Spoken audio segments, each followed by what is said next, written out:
Coach Pete. Coach Love Hour, sir. Pete, how you doing, man? Good to see you too.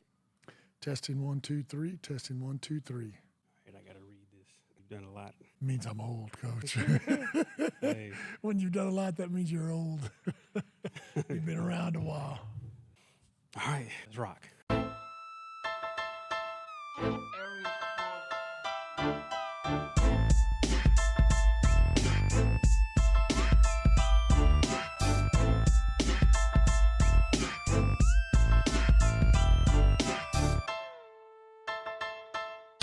Welcome to the ROK Podcast, and I have one of the most recognizable names in Oklahoma basketball with an aggressive but nurturing coaching style. His leadership and coaching has pioneered numerous winning seasons. He has led his teams to numerous state tournament appearances and has been the only coach in Oklahoma basketball history to win a state title with boys and girls teams in the state's two highest classes. But let me take it a step further. He is the only coach in Oklahoma history to go back-to-back state championships with boys and girls in the state's two highest classes. He is a graduate of Putnam City High School, East Central University in Ada, Oklahoma. Welcome to the ROK Podcast, Coach Pete Papahronis. How you doing, Coach? Good, Sean. Good to see you, man. Thank you for having me. I'm glad you can make it in and have some fun today. Yeah. So, always enjoy visiting with you. Yes. So, what's going on with you? What you doing nowadays? Well, it's you'd think after the season's over we'd be taking it easy, but no, Right, we're back to business as is probably all the basketball coaches in the state. Yeah. Getting ready, getting into summer league, summer pride workouts, open gyms, things like that, kids camp. Okay. So it really never ends. Basketball never ends, but that's okay. We love what we're doing. You love what it. we're doing. I saw your whole name. Tell me how to pronounce your first name. My first name, my Greek name is Panayotis, but it translates into Peter or Pete, and then last name is Papahronis. Okay. So tell me again. Panayotis. Panayotis. Okay. Yeah, I'm named after the Virgin Mary, the Panagia, Okay. which is the Virgin Mary Madonna. We call it the Panagia. Okay. Most Greeks are named after saints or Christ or Virgin, things like that. So I was named after the Virgin Mary. Interesting. Well, I can say Pete a little better. I can say Pete a little better. Yeah. So real quick, I'm just, kind of regrouping from last year's loss in the state championship. And Right. tell me how you've talked to the girls, regrouped and refocused. We had a phenomenal season, and Absolutely. we're not going to let that last game or the two losses. Only two losses were to a really, really good Putnam City West basketball team. Correct. And that's nothing to be ashamed about. I feel like throughout the year, everybody in the state felt like we were the two best teams in the state. Absolutely, yeah. We got to go at it twice, once in the Jinx Union tournament. I think we lost by 2 points there, and then lost by 1 point in the state finals where – it was either anybody's game. It was good. I was there. They just made the plays. They made the plays when they needed to. Yeah. And they were able to do it, well deserving. I thought it was a great game. But, we don't let that define us. Right. Only one team gets to finish on a happy note. Everybody else ends on a sad note. But, we were disappointed that we didn't take care of business and make the plays at the end. But it didn't define our season. We had a great year going 26-2. Our point margin of victory was really, really high. We had some great W's, but just fell short against a really good PC West team. It's one of those things that like only one team can come out on top every year. And how many high school teams are there? 6A. There's 32 teams, and we've been in the finals the last 3 years, one of two. What we do, we go back, we watch the game, we saw what mistakes, and it also it lets us know that when in the season, sometimes when you're winning games pretty easily, you can kind of get content, but you always got to remember that, hey, we're not practicing to just win on Friday night or Tuesday night. Yeah. We're practicing to win the state tournament where everybody's good. Right. And all 8 teams that show up, you got to play your best basketball. And so we were going to learn from that, and we're going to take that in next season and try to just improve to get better. Absolutely. Let's go back to where you're from. Where are you from, Coach? Okay, I was born and raised here in Oklahoma City, Oklahoma. I was raised by all 4 of my grandparents. My mother's parents, my father's parents all immigrated over around the Second World War, right when that was starting over in Europe. and came to the United States. So my mother and father are both born here. Actually, I'm second generation American, but from Greek descendants. Growing up, normal child life, hardworking parents. We didn't have much, but my parents and my grandparents taught me a work ethic, thank goodness, which I've carried on today.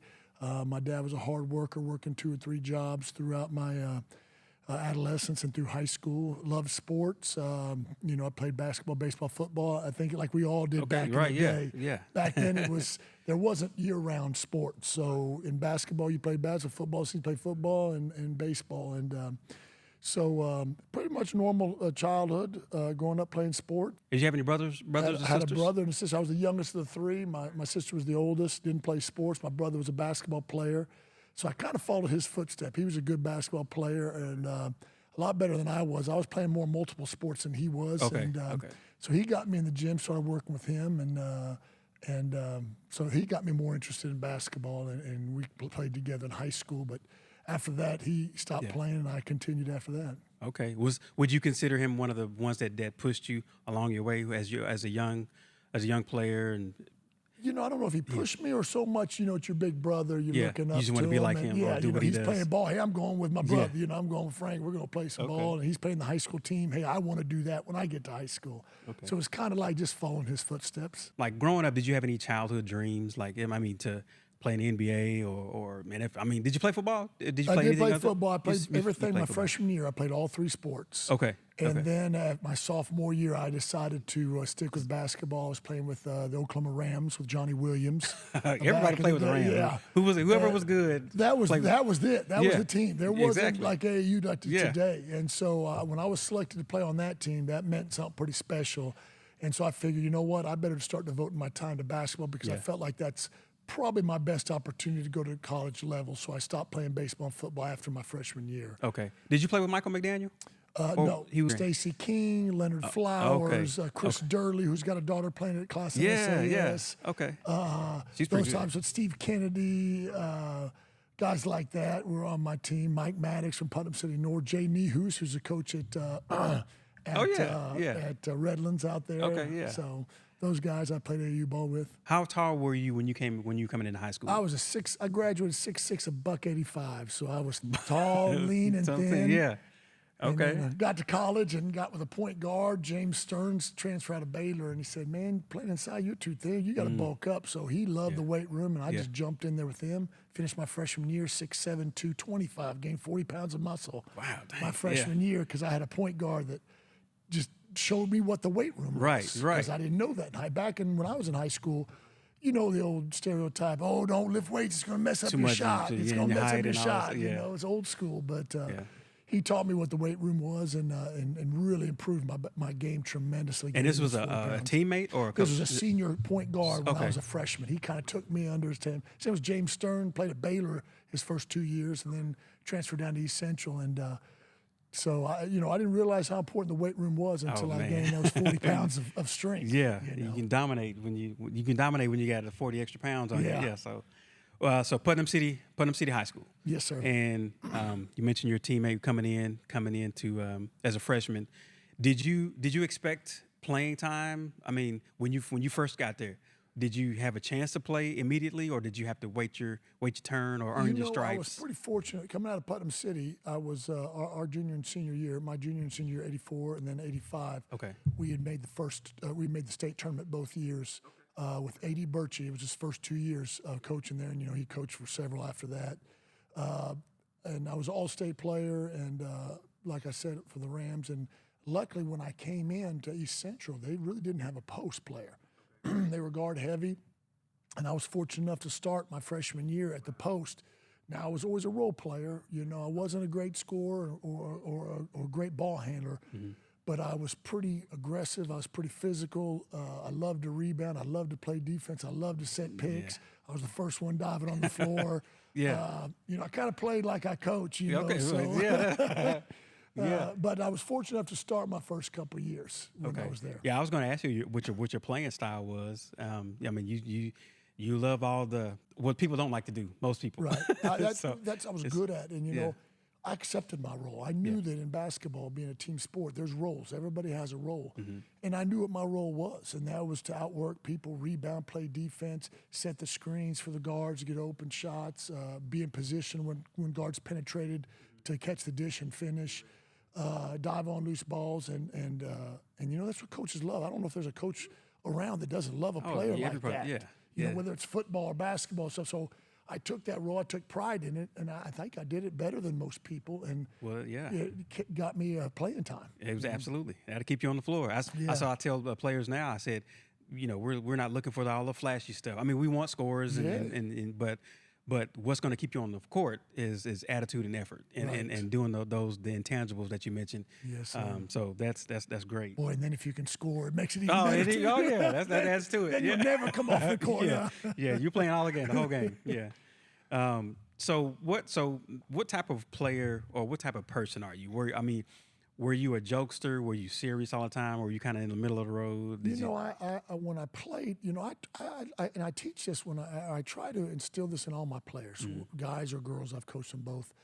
That once you step on that court, you got to change your mentality. Yeah. You step on that court. I just want junkyard dogs. I mean, I want flat out junkyard dogs to get after it. Not bark a lot, not talk a lot. Just go out there and play through. Show people and speak through your play. And then when you step off the court, I talk to my girls now, I want classy, young, respectable women, and that's what I try to do. When I walk off the court, my mentality changes too. A lot of people think that, oh God, how do players play for him, man? He's always on, he's serious, he's no fun, he's this and that. Well, my players know that when I step off the court, my whole mentality changes. Right, yeah. I can joke around, my girls make fun of me, give me a hard time, things like that. We spend time together, do a lot of team bonding, things like that. I'm a totally different person off the court. Yeah. And I truly believe that my players, when guys or girls, when they knew how much I care for them, how much I love them, then it's easy to get on the court and play for me. They'll play for you. I mean, they'll do whatever you need them to do. Because it's all business. They know I'm all business when I step on the court, just like I want them to be all business. And that's not saying we can't have fun while we're out practicing. But we got a job to do, and that's getting better. Yeah, that's what you're here for. And and it's not just about basketball. Like you said, it's about so much more than basketball. But when you teach a lot of stuff in the basketball setting, it translates over into life, and it helps you so much. Yes, sir. And it's not basketball; it's any sport. That's why I love athletics. I love athletics because so many life lessons are taught through sports, and some of these kids, there's only a very small percentage that get to move on to that next level. That are blessed enough to go to that next level. So what are we doing for those that are going to go into life after high school? And that's why I love athletics. The things we teach and what you teach in football and all these coaches do are things that are going to help these individuals be successful and productive citizens. So when you were in high school, when you were at Putnam City, tell me some of the best players you played against? Some of the best players I played against, especially I had to guard, of course, Stacey King was my age, played Lawton, played in the state playoffs, ended up going to OU, being an All-American, playing for Chicago Bulls. I don't know how many rings. He's got a few rings. Man, I know. He was one of the guys I watched while playing at OU. That was cool. Tracy Moore was a really good player. He was a John Marshall boy. Yes, he was, right here, John Marshall. Going to Tulsa University, went to Dallas Mavericks, played overseas, all things like that. A little bit older guys, I was fortunate enough to get in some time. He was 2 years old, but Daryl True Kennedy, Oklahoma Northwest Classen graduate. The Price brothers, all from Enid, those years. Mike Maddox went to OU. Kansas, played at Kansas University out of Putnam City North. I'm missing a lot of great players that I got to play with and play against. But I bet there's a lot. So recruiting is different nowadays. Tell me about what you went through as far as recruiting. How did it go for you? AAU was not quite as big as it is today. There's not quite as many teams. Like I said, when I was in high school, we had just a few teams representing Oklahoma. Right. The Oklahoma Rams with Johnny Williams. Was the pretty much the premier team. That was the premier team with a couple other teams. Yeah, but I remember the Rams being like some of the tops in the country. Yes, and then you had to win. You had to win the state championship to even go to nationals back then. AAU. So if you weren't the top team in Oklahoma, you weren't even going to nationals. Exactly. Yeah. And so recruiting was a little bit more difficult. There weren't all the showcases and all those tournaments to where coaches could get out and see you. Right. So it was a little bit tougher. Again, I wasn't I scored 19 points and had 10 rebounds a game in high school. Okay. But I wasn't a true scorer. Back then when I was playing ball, I was a big post guy. Back then, coaches didn't teach post guard drills. They didn't teach guard post drills, So I made sure when I began coaching that all my players are going to do everything. My posts are going to do guard drills along with post drills. My guards are going to do post drills along with I want to teach them because you don't know where you're going to be in 5-10 years. Exactly. You could be a post, could stay the same height. Guard. Let's teach all the skills and then see where you where you do best. And I was one of those guys that got stuck inside, so I didn't work on my guard skills.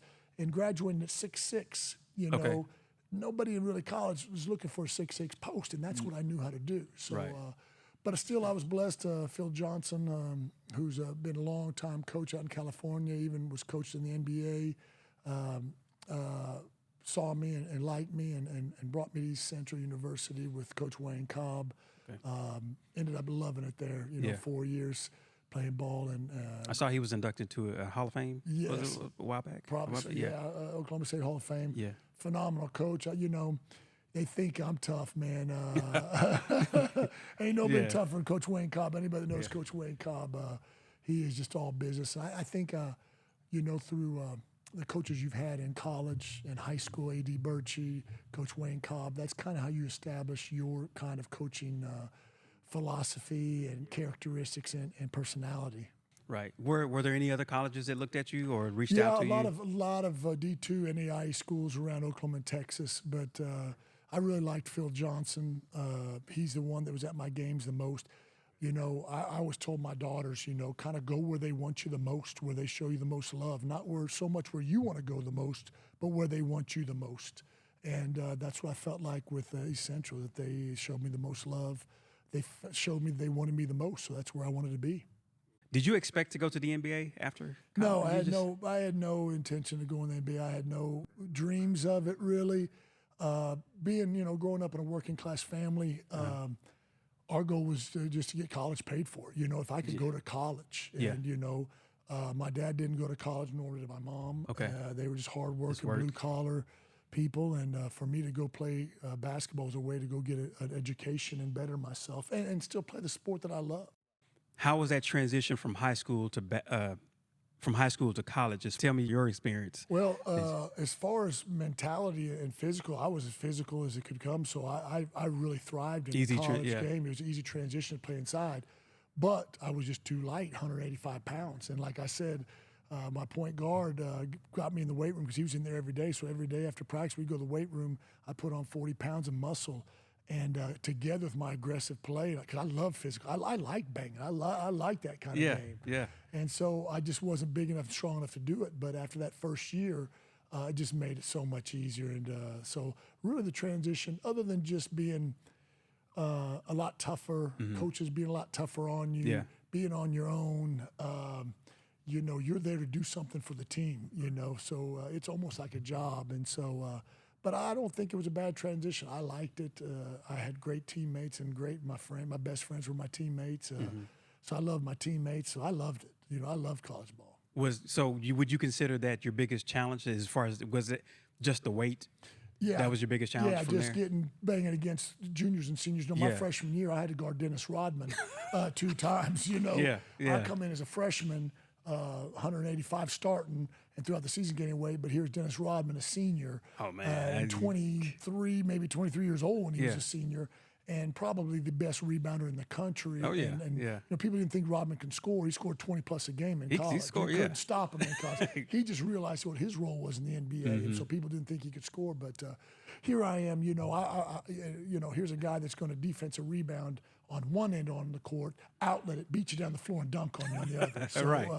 So it was probably the strength of the older guys, seniors and juniors, those guys. But like I said, after 1 year, it took me that 1 year to put the weight on, and luckily it was all muscle weight, and then it just became a lot easier. A lot easier. So after your freshman year, you started You earned a lot. Did you play a lot? I started my freshman and sophomore year. I started both my first 2 years. Okay.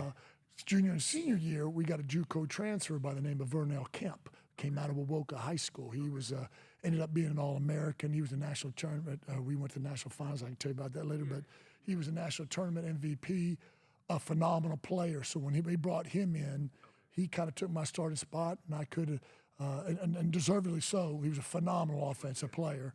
But I was sixth man and still got in the rotation and played a lot and still played my role. Did you have a pregame ritual? Like what did you do the night before, or would you do the morning of the games? Boy, I didn't really have that ritual. I guess you could say I'm superstitious. I put my socks on the same way every day, tie my shoes the same way every day, things like that. But I didn't really have a ritual. In college, I just go practice hard, go to school hard, and go play hard and have fun hard.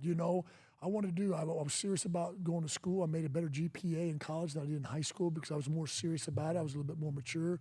And hey, if I'm here and they're paying for this, I'm dang sure going to take this degree and get this degree. I'm not going to be one of those guys that go play for 4 years and leave without their degree, which we saw happen. We've seen it, yes. And so go on the court, play hard, and then when it's time to have fun, I'm going to go have fun hard too.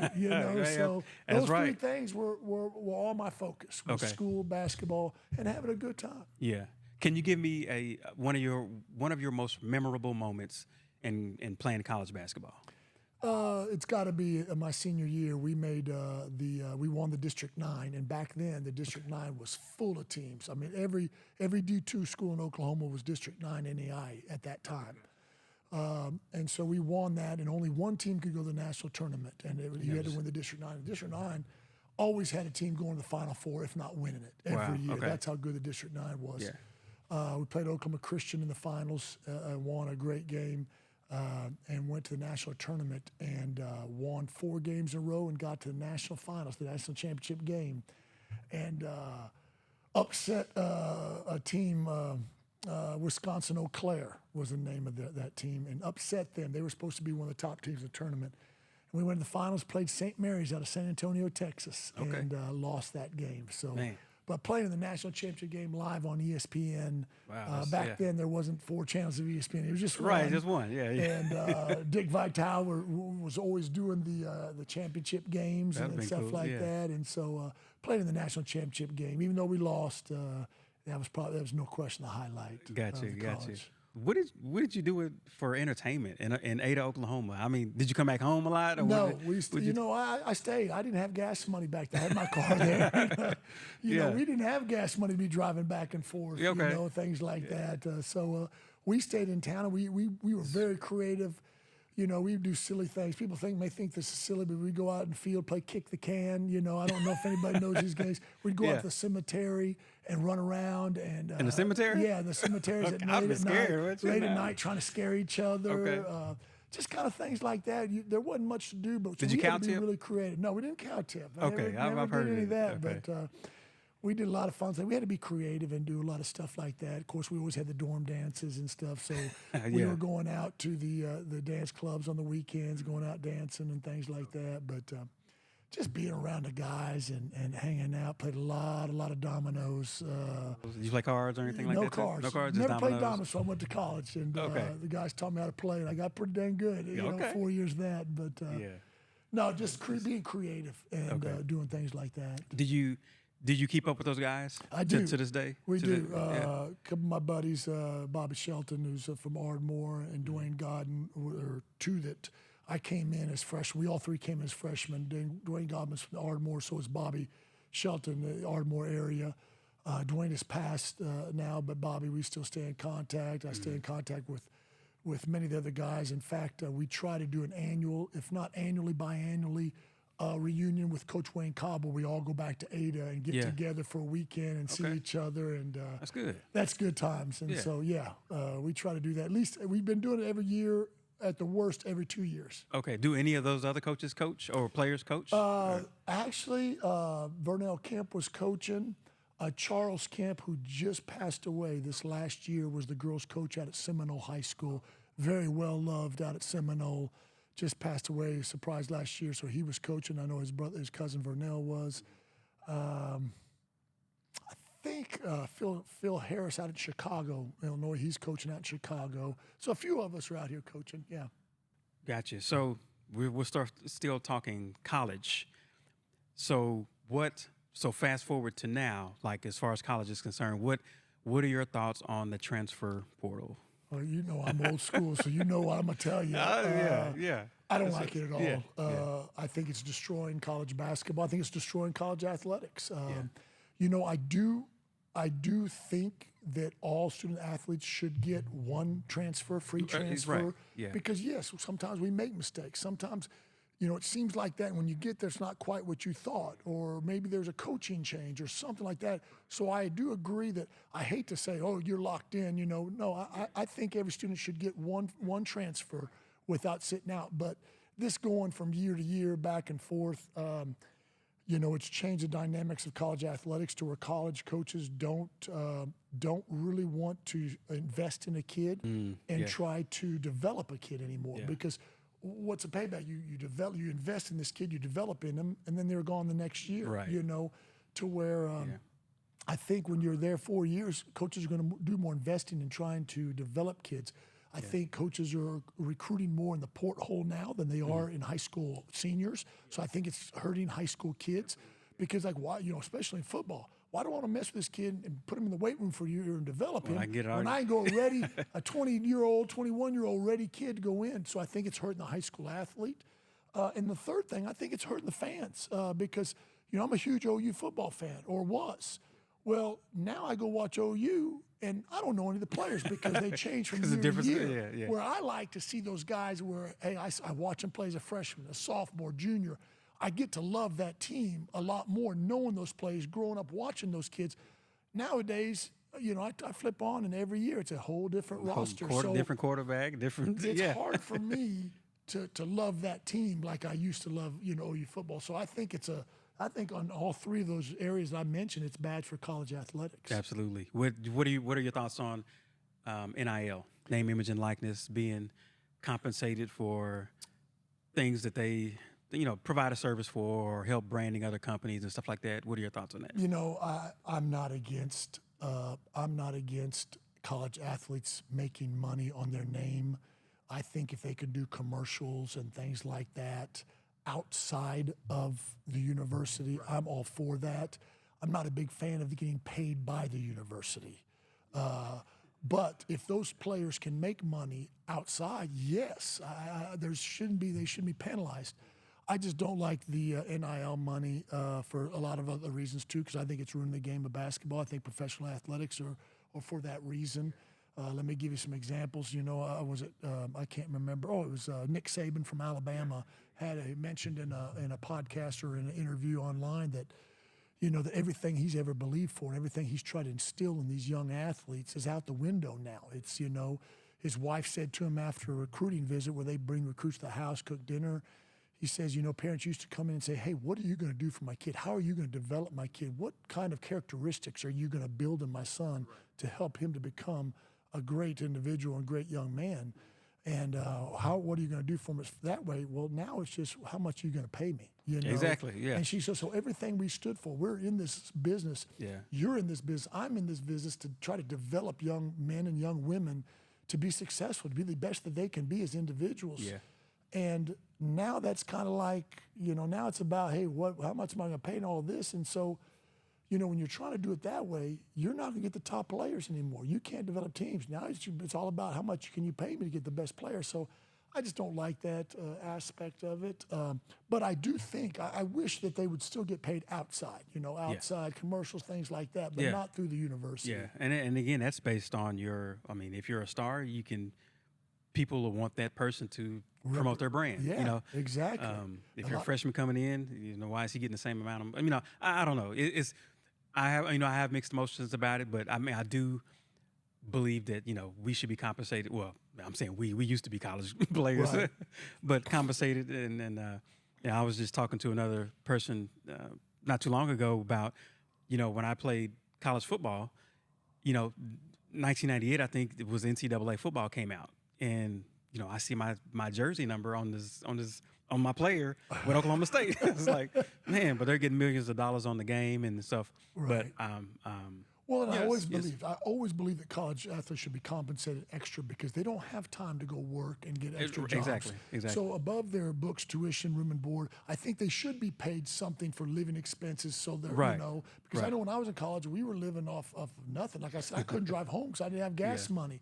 At night, when the cafeteria closed at 6 o'clock and we were hungry, we were having to split pizzas at Domino's because we couldn't afford a whole pizza. Yeah. So I believe that these kids need to be paid money and they need to be comfortable and living well. But these millions and millions and millions of dollars that are being thrown at athletes, and then what do? They go somewhere else the next year. Right. So I have mixed emotions. I have mixed emotions too. I think in some ways it's good, but in other ways it's hurting the college game. I think one thing is like one of the main rules from when it came out, name, image, and likeness. When it came out, you can't be paid to play. That was one of the main rules. You can't be paid to play. And now it seems like, and I don't know if the rules or how they got in between it, but now colleges are giving NIL deals. Like they have like their collectives and things like that. And I don't know how it works, so I can't really speak too much on it. Right. But it's like I thought one of the main things was, okay, we can't just give money to players to stay at our college. So. Or to recruit them from other universities and bring them over. Absolutely, that's what's happening. Yeah. So going pro after college. Yeah. You tell me about the Greek league and how how did that work? I had no idea anything about that. Oh, really? Okay. Until after my sophomore year of college. Okay. There's a Greek organization. It's called the AHEPA. It's American Hellenic Educational Progressive Association. It's for Greek Americans. Just to kind of keep our culture together and unity and things like that. And we would do yearly tournaments, basketball tournaments. So the Greek communities, every city's Greek church, we have one here. St. George Greek Orthodox Church was not too far away from here. Right, yeah. Their community would get a basketball team, and we would just get together in a city and play a tournament. And it was mostly just to get together and have fun. Well, we would do these, and every 2 years, they picked an all-star team of Greek Americans to go over in Greece to play against the professionals over there. Yeah. And at the time, the professional league was not quite as large as it is now and as good. So I was selected on that team after my sophomore year of college. So I'm like, hey, great, man, I've never been to Greece. Here my whole family is from Greece. I've never been able to go over there. So before then, you'd never been never to Greece? been able to go over there, no. Wow, okay. So I went over there, played in some exhibition games against the Division I teams over there, and 2 teams offered me a contract to stay and play. I wasn't the smartest guy in the world always growing up, I didn't think, but I was smart enough to realize that, hey, my goal was to get to play college basketball so I can get that degree, because there's always got to be a plan B. Athletics is great. A lot of people make a future out of that, but you've got to have a plan B in case of something doesn't work out, injuries, all kinds of things. Right. So I decided to go back and say, no, I'm going to go back. I'm going to finish my degree. That's important to me, to where at least I have a college education to fall back on. And I said, you know what? In 2 years, this team comes back here again. I'm going to try to make that all-star team come back. I'll be graduated. And sure enough, after 2 years after I graduated, I went back with that team, the Greek American team, played exhibition games, and again got offered to stay. I signed with the number 2 team over there in Greece, PAOK, P-A-O-K, and played with them and signed with them and stayed, went right into training camp. And so it was kind of just, had no idea that I was even able, because all 4 of my grandparents were born and raised there. They went back to the villages, got up their birth records and stuff like that, and I was a nationalized citizen within a month or 2, So it kind of fell, I had no intention of going to the next level.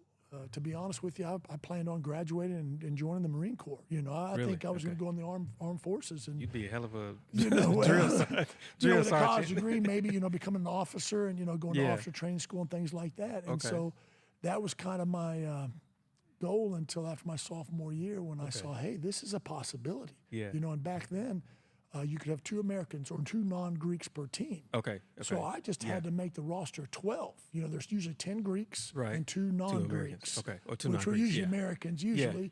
Yeah. Okay. So I just really had to make the roster. So being full-blooded Greek, I was fortunate enough to where I could go over there and play. So you won a championship, and how many years did you play? So I saw two different league or championships that you won. That first year, the first team I played with them for 3 years. My first 3 years, they were one of the top teams in Greece. Okay. The second year I played for them in Europe, and this is in soccer too, and I think they just started this in the NBA, where they have a cup championship. Okay. Where it's like it's just a tournament. Yeah.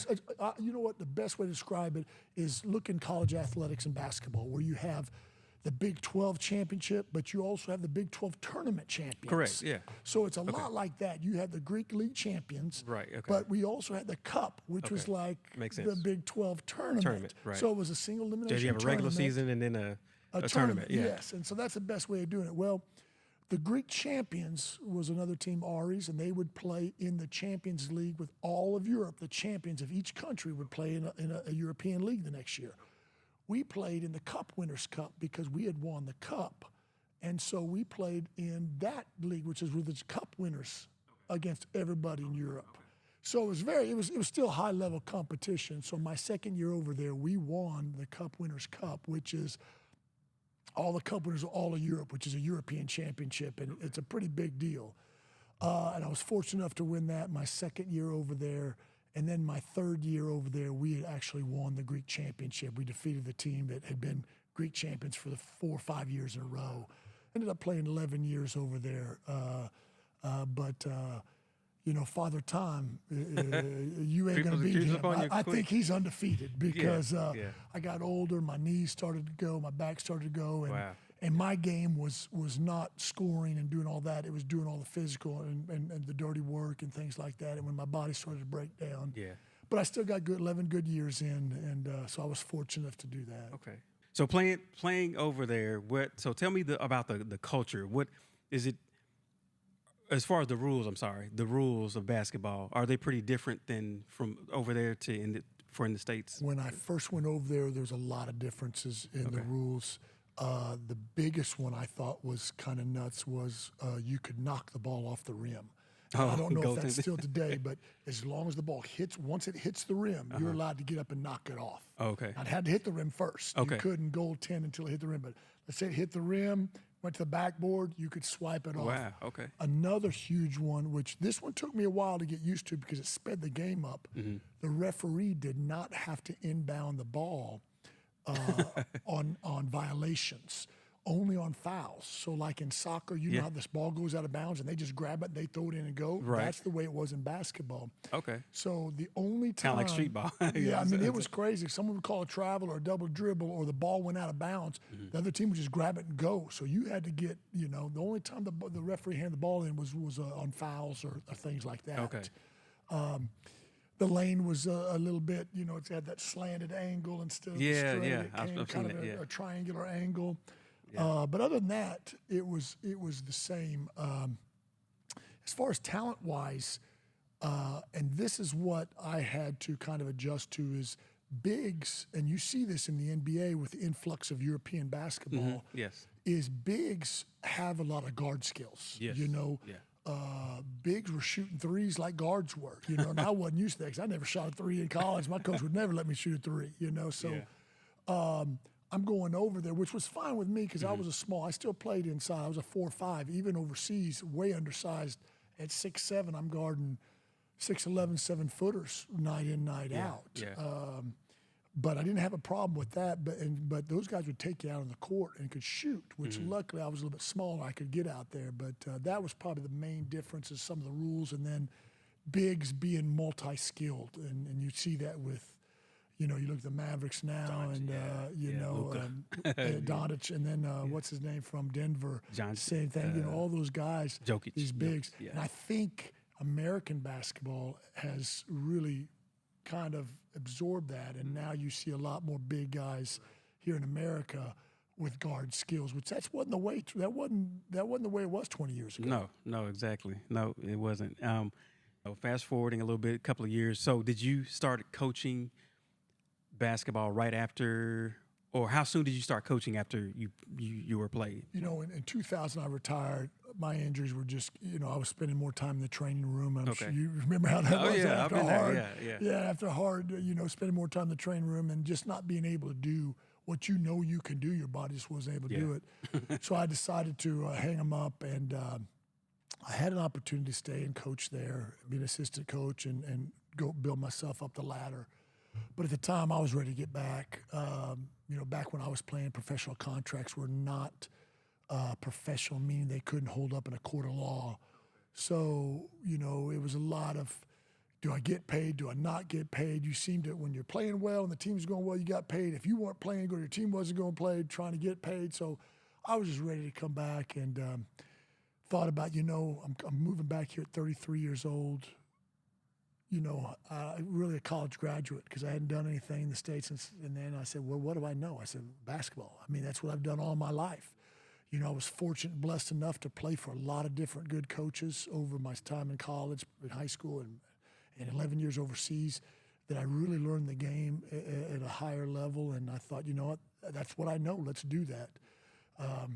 Thought about going into college basketball, and that's where I wanted to be. But I just got married and was going to start a family, and thought, man, college coaching, starting out, climbing the ladder, you're going to be changing cities, changing jobs, doing a lot of recruiting, scouting, this and that.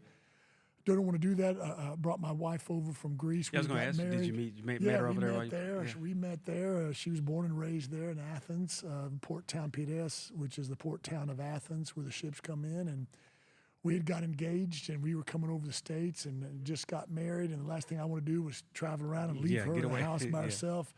Wanted to start a family, and so I thought, high school's going to be a better fit for me, because I can be stationary, I can be in Oklahoma, I can raise a family, I can still coach the game I love.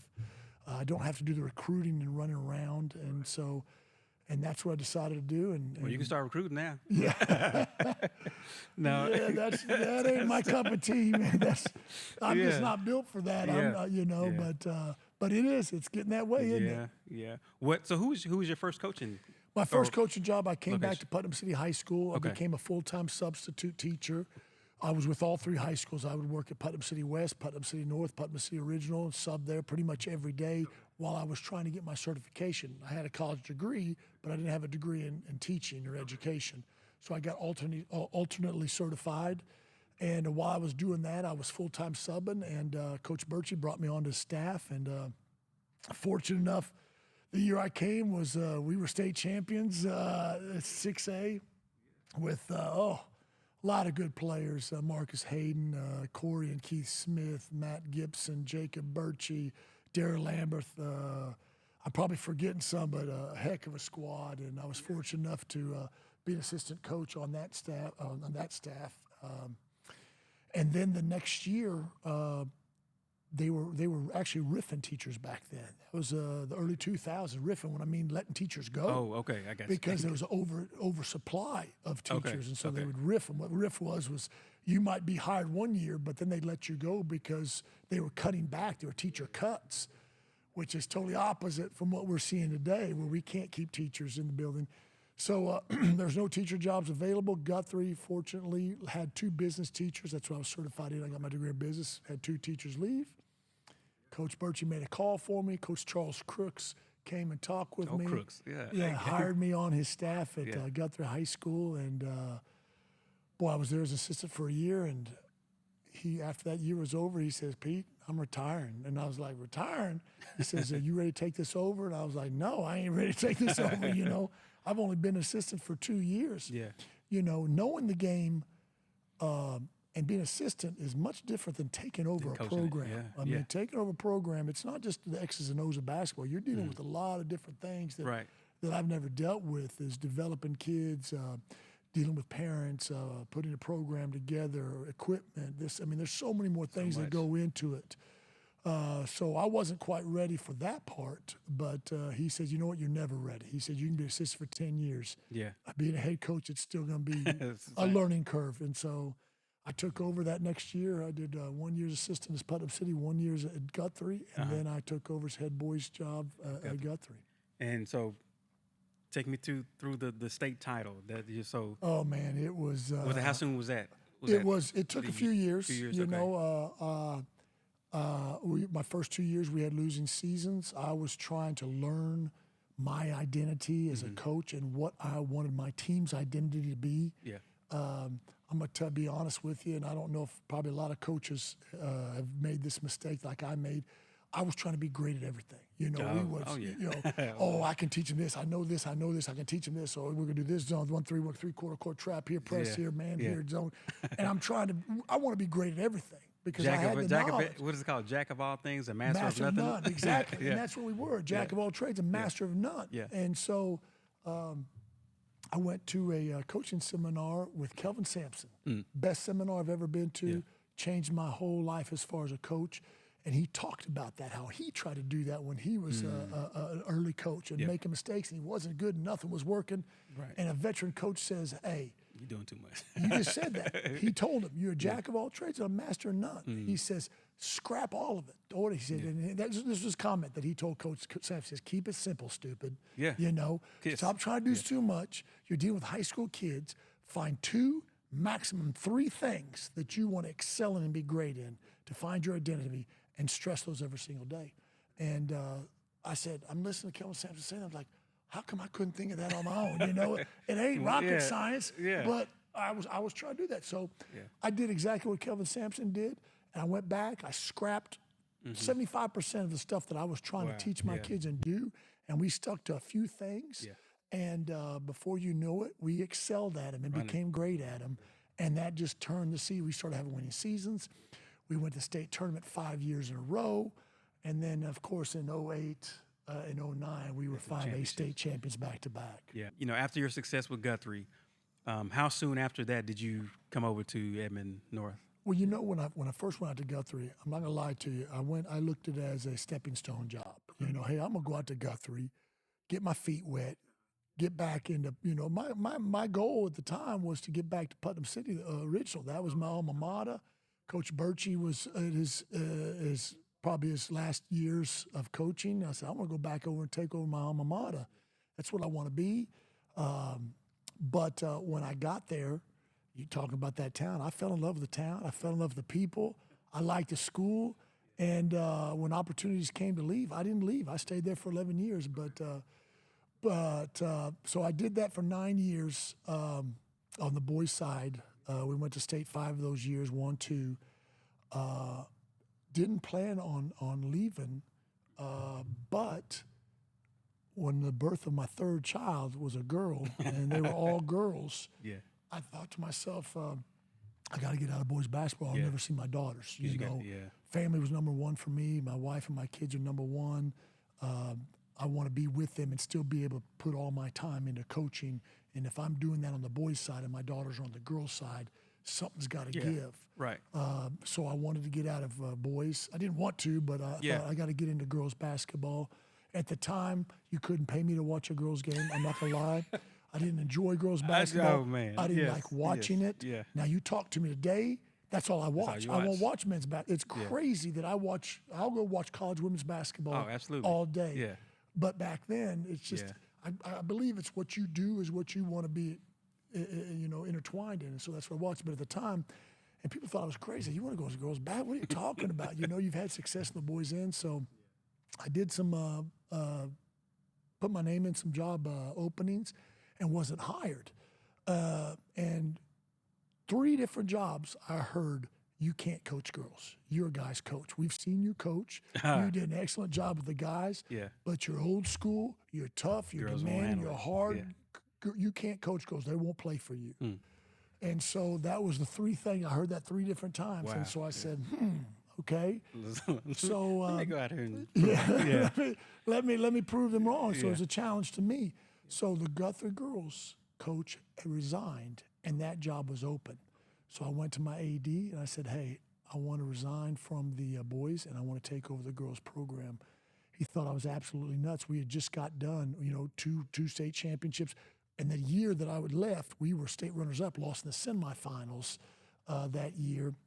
And he said, you know, the Guthrie girls program had not had success. They haven't been in the state tournament all the years I was there. I don't think they've been since I've left. So in the last 24 years, 5 years, they haven't been to state tournament.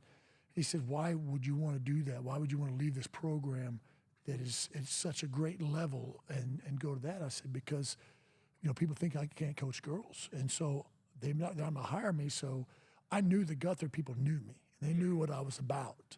And he said, if you want the job, it's yours. But I don't know what you're thinking, So I took over that job for 2 years. And I really, to be honest with you, I talked to a lot of coaches that had done both. And I said, help me out. What's the difference? I've never coached girls before. I want advice from veterans that have done that, been there. And the ones I asked all told me the same thing. They told me two things, and it's true as anything in this world. And they all told me the same thing. They said the first thing was that when you coach guys, you coach egos. You got to deal with egos. But when you coach girls, you deal with emotions. Yeah, oh, absolutely. And so that's the only difference. They said, other than that, it's the same. Yeah. You don't coach them any different. You push them just as hard, but know that with boys you deal with egos, girls emotions. And the second thing they told me was that the thing about it with girls is, they said, man, you got a good resume, you've played overseas, you've done that, you've won state championships. They don't care about none of that. They don't care about what you know until they know about how much you care. And he said, if you love them and you care about them and they know that, they will run through a wall for you. Yeah, absolutely. And to this day, it's true as anything could be. And so those are two pieces of advice I got from coaches that had done both. That's the formula. And I remember that to this day, and it's helped me to coach girls. And I don't coach girls any different than I coach guys. I'm just as demanding. I'm just as tough. I expect as much as I do when I coach the boys team. I just love them. I show them that I care for them. I'll do anything for them. I try to have great relationships with them outside the court. We do a lot of team bonding stuff. I invite them to come in the office and joke around and cut up on me, and it's just like, hey, I'm just like that, but I'm still their coach. I can't be their friend. They got a lot of friends. They got a lot of friends. But it doesn't mean I can't be their coach and still be friendly and have that great coach-player relationship with my guys or with my girls. The same, and it's true when they know you care about them and you're actually there for them. They'll do anything in the world for you. So those are the two things I've remembered all these years of coaching girls. And then going back to how I got my job in North is I coached those 2 years in Guthrie. Still didn't make the state tournament, but I felt like we were much more successful. We were harder playing. I got money compliments from opposing coaches that man, this is the hardest playing Guthrie team we've ever faced, things like that. I had some great young ladies that they would do anything, and we had success, but the success didn't transform in a lot of W's of the state tournament. But sometimes success doesn't come in that way. Right, exactly. And so then when the Edmond North job opened up, I applied again there, and they saw that, hey, maybe this guy can coach girls. He's got a harsh style. He's he's very demanding and very this, but he can't coach girls, and girls will respond to that. Yeah, absolutely. With the Edmond North girls, you've made your transition to the girls' side, and you've, I've known a lot of the girls that played for you, and you've had some success that with those young ladies. And so tell me about that transition. I know you start, and then your daughters come into the mix and things like that. So, coaching. I think any coach can agree to this when he comes into a program. There's always change, because I'm going to do it different than the previous coach that was there. The coach that took over for me at Guthrie is going to do it differently than me. So there's multiple styles, there's multiple styles to be successful in coaching. And so you just got to put your style on it, because I can't be someone else. You can't be someone else when you coach. You have to coach your way, your style, with your personality, and that's how you're going to be the most successful. And so going into Edmond North, we had to change some things, and we had to get them to buy into what my style of coaching was, my expectations, my philosophy. And the first year was tough, because those girls, those seniors and juniors had done it for 2 or 3 years a different way. So coming in, a new coach coming in and changing everything and having this, and practices were longer, and we had summer and weekend practices, and no more ski trips over Christmas break. We're in the gym. We working, things like that didn't go over too well. Yeah. Accountability for missing practice. There was makeup, conditioning, things like that, which they'd never had. And these are things that were just, every day for me. Yeah. But getting them to buy in at the first year was difficult. But after the first year, they did. And we didn't have success our first year. We had a losing season. But the girls that stayed with the program bought in, and they changed the culture for the girls coming up after that. And they were just hard workers, playing for one another, for the team first, accountability, discipline, those type of things. And they set the tone. Even though we didn't have winning records, they set the tones. Right. And the second year we had winning records, and we haven't had a losing record since that second year. I've been there now for 10 years. Wow. And our first year was the only year with a losing season. After that was winning seasons. And then, of course, the last 5 years we've been to the state tournament. Yeah. But, everyone talks about, oh, man, these players you've had the last 5 years. Well, I really want to go back to those girls early because they set the tone. They set the culture. When those really good players came in as freshmen, boom, that was expectation. There was no, they set the standard. This is what it is. And, an old coach told me this a long time ago, and I think a lot of coaches have heard this, but bad teams, no one's held accountable, okay? Good teams, coaches hold their players accountable. Right. And great teams, players hold themselves accountable. And I go to where those girls held each other accountable. That's when we started to really, really, really rise. So, and then in the last 5 years, and no question, we've had some great, talented players and just have gone to the next level and play. But I also think a lot of our success comes from what those earlier girls, our culture have set the tone. And so not only do we have great players, but we have great players that are good team players that play for one another and do the things that they need to be held accountable, are mentally tough. Right. And that's why we've had our success, so much success in the last 5 years. Year in and year out, you've coached, many teams. And so what has been the most frustrating part of coaching for you? Well, I'm gonna get in trouble for saying this. So. And this isn't across the board, but parents are tough. I'll say it for you. Yeah, it's tough. And you know what? And you usually 90%, 80-90% of the parents are phenomenal. It's great. Right. But it only takes one set of parents to try to destroy that culture that your assistant coaches, and every one of your players are fighting to build. It only takes one set of parents to destroy that. As much as the girls have bought into what we do, they don't go home to me. They go home to their parents. And what they hear in their ears from when they're home will come back to the court. And you get one, and you get two, and it spreads. I've seen it. I've done it. I don't think there's a coach out here listening that has not experienced it. They've all experienced it. And I don't like to generalize because there are great parents, just like you've had phenomenal parents that are supportive, and we're on the same page as a coach and parent. We want the best to develop that young athlete, whether male or female, to be the best they can be. The problem with parents are, and I'm a parent, so and I've been guilty of this. When you're out watching an AAU team or a middle school team or a little league team, your one concern is your daughter or your son. Okay? Coaches, whether it be my daughter's coach in AAU or this or that, they don't have that luxury to care for that one person. Right. They got to care for that whole individuals, 15 Squad. Individuals, the whole team. I don't have that luxury, so I can't make decisions on what's best for this girl. Where parents, they want decisions made on what's best for their child. Right. I get that. I think that's great. Parents love their kids and want the best for their kids. I'm 100% supportive of that.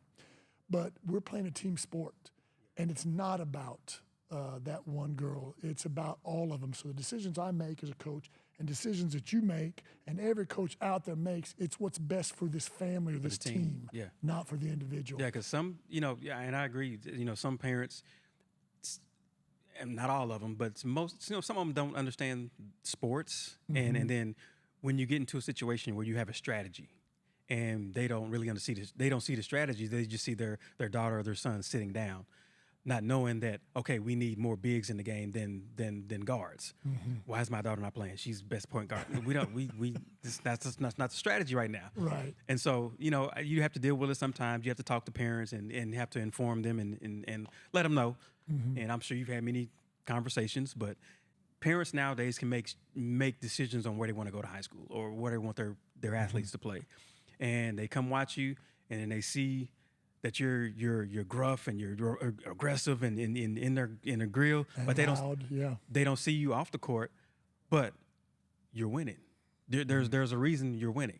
So I agree with you. I know there are, like you said, phenomenal parents out there that'll support and because even my son was a basketball player too. Although he went to college for football, he played basketball. Mm-hmm. But I understood he wasn't the strongest player out there. He wasn't the best player to get on the court and play.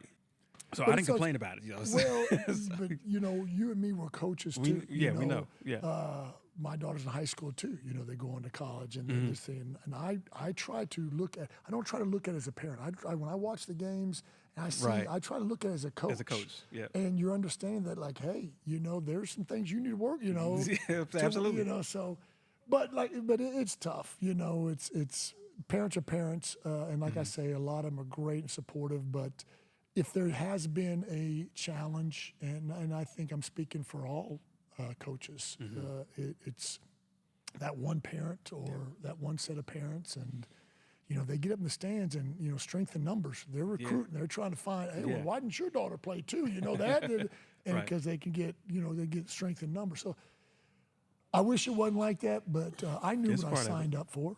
I knew it was that way when I signed up. That's part of the game. It doesn't control me. I don't worry about it. What Coach said, the minute you start worried about what parents are seeing up in the stands, it won't be long before you're up there sitting down with them. Watching, because you won't be working anymore as a coach. Man, we've talked about coaching. So now, during your playing time in Europe, you found your wife. Yes, we got engaged, got married in Greece. Actually, we came here, got married in the courts. Okay. So we could start working on her citizenship. Then went back and had our wedding in the summer in Greece and moved here. We might have waited a year, maybe a year and a half before we started having children. Yeah. Okay. Yeah, every time I see her, hey, how you? I don't think she knows my name. I mean, she knows who I am. She knows you. She knows your son too. Yeah. So but every time it's just a smile on her face and waving and everything, and so she's an awesome person to be around. I've met her before, and you guys have developed. So you have three girls. 3 girls. And Tony and Elle. Mm-hmm. Are the two oldest. One's in Navy, one's in San Francisco, correct? Yes, sir. Now you got a younger one coming up. Yeah. So no, let's rewind back to Tony and Elle. So they both played with you, under you, won some state championships, and so tell me about how was it coaching those? It was a learning curve. I made a lot of mistakes coaching them. It's coach tough your own son or daughter. Yes. As you may know. Yeah. I made some mistakes on the way. I coached them in Little League.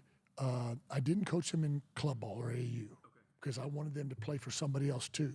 But in league ball, I had to put a team together, and when I was living in Guthrie, working in Guthrie, I got some Guthrie girls, and we would play in league days, and then tournament days, they would go over to their tournament team. We try to practice throughout the year. 12 months a year, at least once a week. If we could get twice, but at least once a week. And then they play with their club team, the other practices. And then, of course, when they got to high school, they played for me.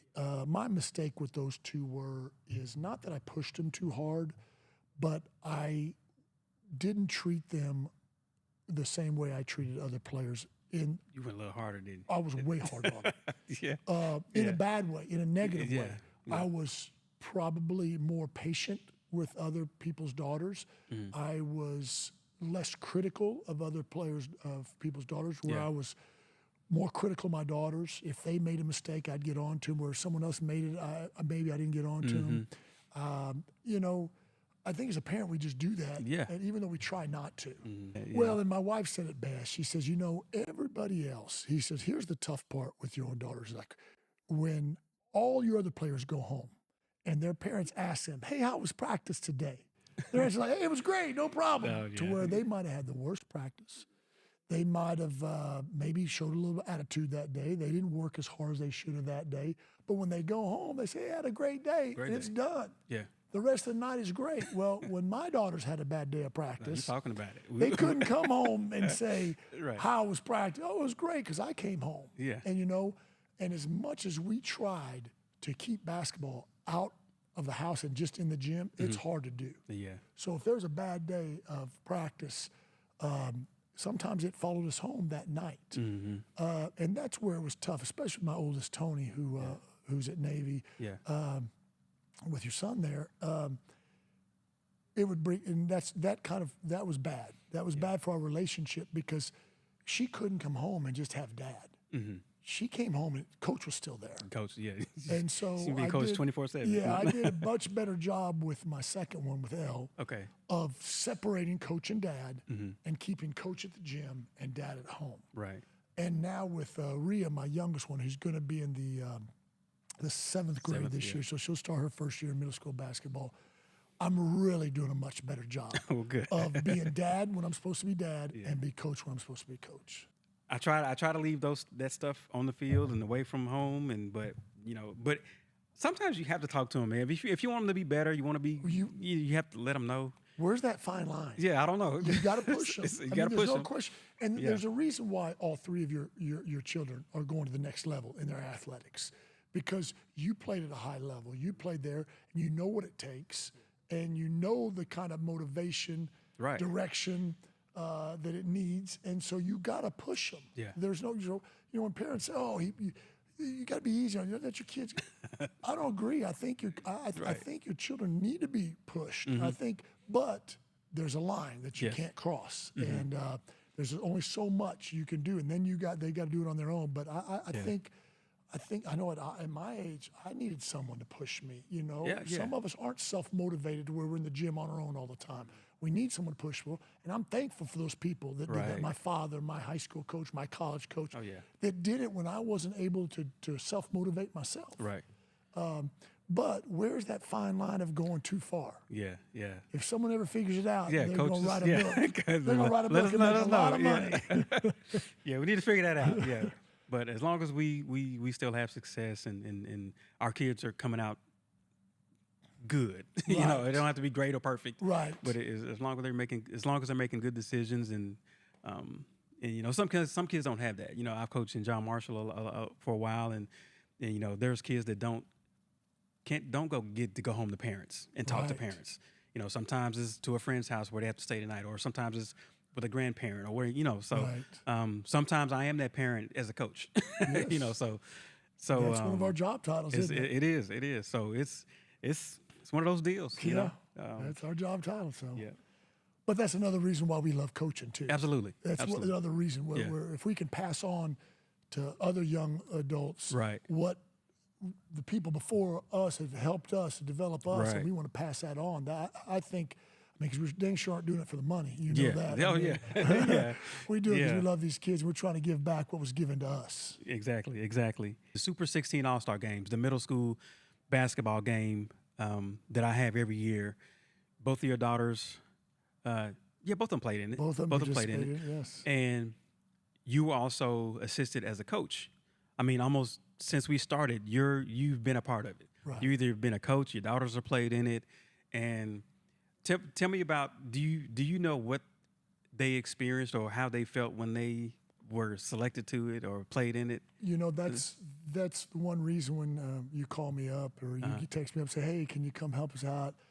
I'm going to come. Whatever I could do to make it, because I see what you guys have done for these young girls and guys too now. But, I was on the girls' side, so I'm not talking about the girls. But my daughters, Tony, came in when you just kind of started this out. You and Bowen started this out kind of together. Yeah. And so it was just going. And just what I saw my daughters and their age girls, what it meant to them to come together and to play against other top talent that they play against. Right. All through club ball, AAU ball, and some of the great players. And they're actually teammates, and they're doing that. That was cool. Yeah. And the exposure and the write-ups and things like that, what it's done for girls basketball here in the state of Oklahoma, which I think is in the last, 10 years or so has just taken off. Yeah. And It's fun. it's a lot of that's to do with people like yourself that try to promote these young ladies and give them exposure. There's other writers and podcasters that are out writing about these, giving these girls exposure. So between all of y'all, you're really helping what us coaches have tried to do, but you're doing it in a different way, and it's just making girls basketball even bigger in Oklahoma. Yeah. And so I am super supportive of those type of things. It's who benefits really is the girls, the athletes. They put in a lot of time, a lot of work. This game is something special for them. Yeah. It's not only is it an honor to play in that, but it's just a good time to play with all the other girls and get that recognition for the hard work that they've put in. Yeah. And so I'm a big fan of these games, and I was as a parent, because that's when I learned about it as a parent. Right. And then being able to just, wherever I can help out a little bit here and there, as well as a lot of the other coaches are doing. Yeah. I've loved it. They love playing in it. Yeah. I love coming to be a part of it and seeing that, because these girls, how many of them going on the next level? Oh, man, at least 90% of them. The like list is so long, Yeah. and so to see them and go watch a college game, it's like, and you're watching this girl. They used to play in Oklahoma, and they played with Tony on the 16 All-Star games and things like that. So, have you seen the movie seen the series Back to the Future? Yes. Okay, so if you imagine that you're in the movie Back to the Future, and you travel back in time, and you go back to your freshman year in high school, and you see yourself in the hallways. What would you put? You would pull young Pete aside, and what advice would you give him for the future? That's a good question. First of all, I'm to say that my personality. I try to be a very optimistic person. I'm always the glass is half full. I'm never the glass is half empty. I've made a million mistakes in my life. I don't regret any of them, because I think from mistakes is how I learn and grow. Without making mistakes, you don't learn and grow. So to say that I regret this, I regret that, well, there's not a person alive that doesn't make mistakes. And so I've been blessed. I love my life. I've lived a good life. I've had great people in my life, great friends, great family. I try to make everything positive. I try to put the bad things away and push them away and remember the good things and strive off that, because no one's lived a perfect life. No one's, there's all bad times in life, but I try to focus on the good. So to answer that question, I've got to go back and say, there's not a lot of things I would change in my life. Could have life been better? Of course. It could have been a lot worse also. Absolutely. So I'm optimistic, but to go back and tell a young, I started college at 17 years old, a young, immature kid, as far as life, probably would have told him, listen to your mom and dad more. They're very wise people. And when you're 16 years old, you may not think that. Listen to your coaches that are trying to really help you, because sometimes at the moment you don't realize. Right, exactly. You just think, coach is just riding my case. Or coach is just on me. Why is he always dogging me out? Why is he doing that? Why am I doing extra conditioning? Why am I doing this? At the time you don't realize that some of these people are really just trying to help you become your best, the best person you can be. And so I think that would be my biggest advice to a 17-year-old or a freshman walking down 14-year-old freshman walking down the hall is listen to the people that are actually there trying to help you. Because it took me a while before I realized that, man, my mom and dad were a lot smarter than I thought they were, That's why I wish my kids, my coaches were a lot smarter, and they were they weren't riding my case. They were just investing in me. They were putting their time and investing in me. Right. And I didn't know it at the time. So that's probably my biggest piece of advice to myself back then. You and I both know, as far as games or contests are happening, it's a game of momentum. It's a momentum shifts back and forth. Right. You can have the momentum through the whole game and just blow teams out. But name a point in your life where you had a big momentum shift.